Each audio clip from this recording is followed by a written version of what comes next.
बिस्मिल्लाहिर्रहमानिर्रहीम। सभी बच्चों को आज की वीडियो में खुशामदीद कहते हैं।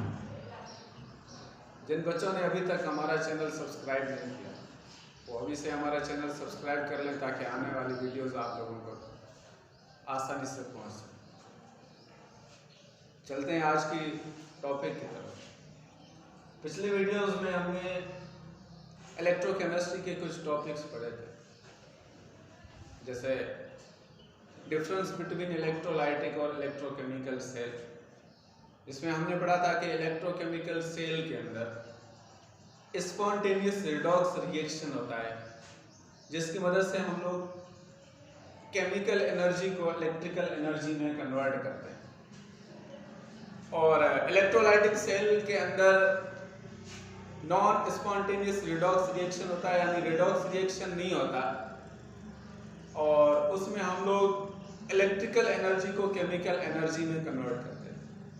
तो आज की वीडियो में हम लोग पढ़ेंगे कि रिडॉक्स रिएक्शन क्या होता है और ये किस तरह से होता है। रिडॉक्स रिएक्शन को पढ़ने से पहले हमें ये पता होना बहुत ही इंपॉर्टेंट है कि ऑक्सीडेशन स्टेट क्या होती है। अब सबसे पहले हम लोग समझेंगे कि ऑक्सीडेशन स्टेट क्या होती है और किस तरह से हम लोग किसी भी एटम की ऑक्सीडेशन स्टेट निकालते हैं। तो ऑक्सीडेशन स्टेट का मतलब होता है charge on targeted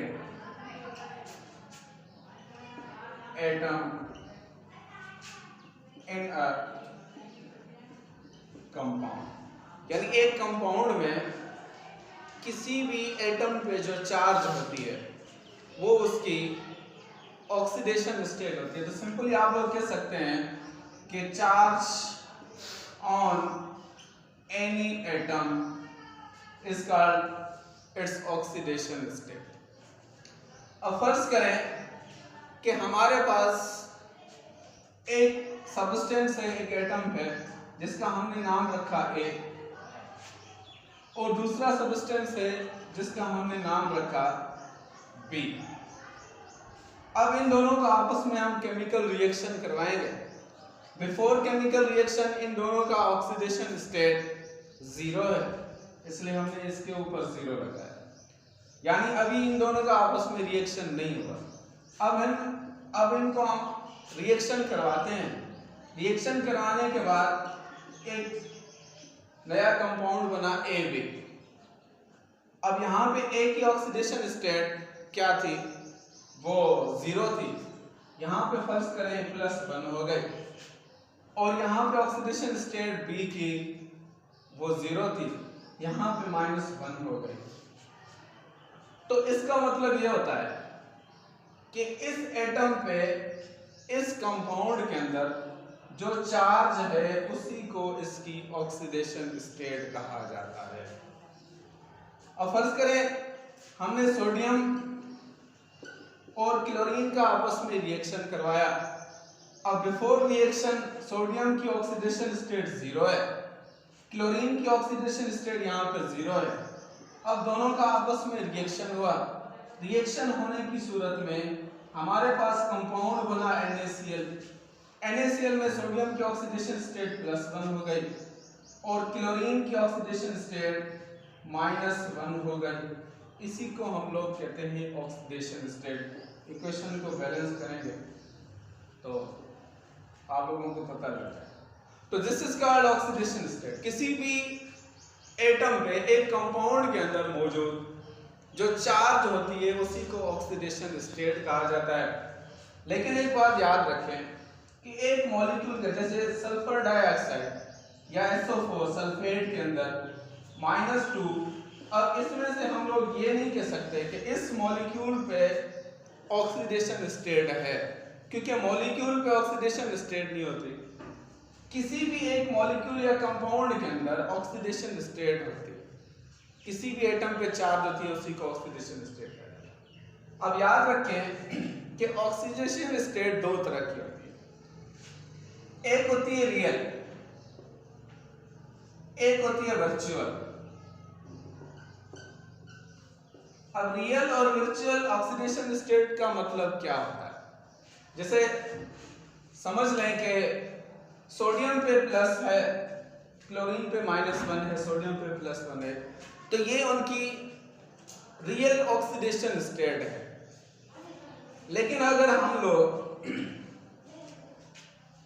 HCl molecule पढ़ेंगे तो HCl मॉलिक्यूल पे जो ऑक्सीडेशन स्टेट होती है, अब यहाँ पे इन दोनों के बीच में कोवेलेंट बॉन्डिंग हो रही है, तो इस पे पार्शियली पॉजिटिव होगी और इस पे पार्शियली नेगेटिव होगी। तो पार्शियली और पॉजिटिव या पार्शियली नेगेटिव ऐसी कोई रियल में चार्ज नहीं होती, क्योंकि चार्ज का सबसे छोटा यूनिट माइनस नेगेटिव होता है जो इलेक्ट्रॉन ही है। तो समझ लें कि इलेक्ट्रॉन से छोटी चार्ज कोई नहीं होती। लेकिन फिर भी हम लोग समझने के लिए एक कॉन्सेप्ट लेते हैं जिसको हम लोग कहते हैं कि भाई ये पार्शियली पॉजिटिव है, ये पार्शियली नेगेटिव है। तो सोडियम पे इस रिएक्शन में सोडियम और क्लोरीन के बीच में जो रिएक्शन हो रहा है, सोडियम पे +1 है, क्लोरीन पे -1 है, तो ये रियल ऑक्सीडेशन स्टेट है। और हाइड्रोजन और क्लोरीन के बीच में जो रिएक्शन है वो हाइड्रोजन पे पार्शियली पॉजिटिव है, क्लोरीन पे पार्शियली नेगेटिव है, तो ये उनकी वर्चुअल ऑक्सीडेशन स्टेट हो गई। तो ये था ऑक्सीडेशन स्टेट के बारे में। अब आते हैं कि रिडॉक्स रिएक्शन क्या होता है। ऑक्सीडेशन स्टेट को समझने के बाद रिडॉक्स रिएक्शन को समझना बहुत ही आसान है। अब रिडॉक्स रिएक्शन क्या होते हैं? ऐसा reaction, a reaction in which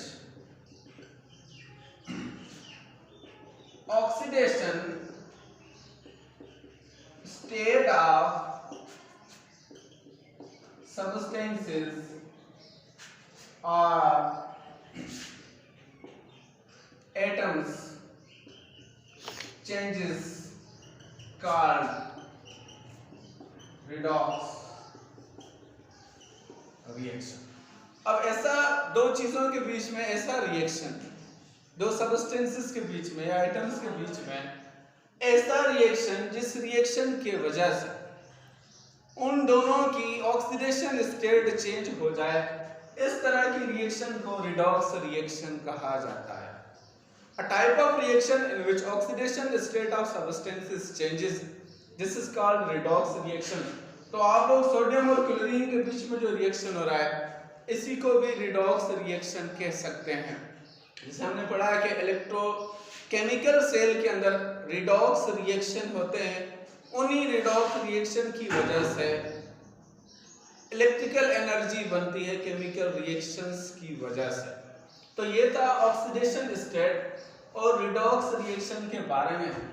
तो अगले लेक्चर में हम लोग गैल्वेनिक या वोल्टेज सेल पढ़ेंगे, उसकी स्ट्रक्चर और उसकी कंपोजिशन और किस तरह से ऑक्सीडेशन स्टेट इलेक्ट्रोलाइटिक से इलेक्ट्रोकेमिकल सेल के अंदर चेंज हो रही है और किस तरह से गैल्वेनिक या वोल्टेज सेल की मदद से हम लोग इलेक्ट्रिकल एनर्जी बना रहे हैं with the help of chemical reaction और रिडॉक्स रिएक्शन की मदद से। तो नेक्स्ट वीडियो में इंशाल्लाह ताला मिलेंगे। Take care.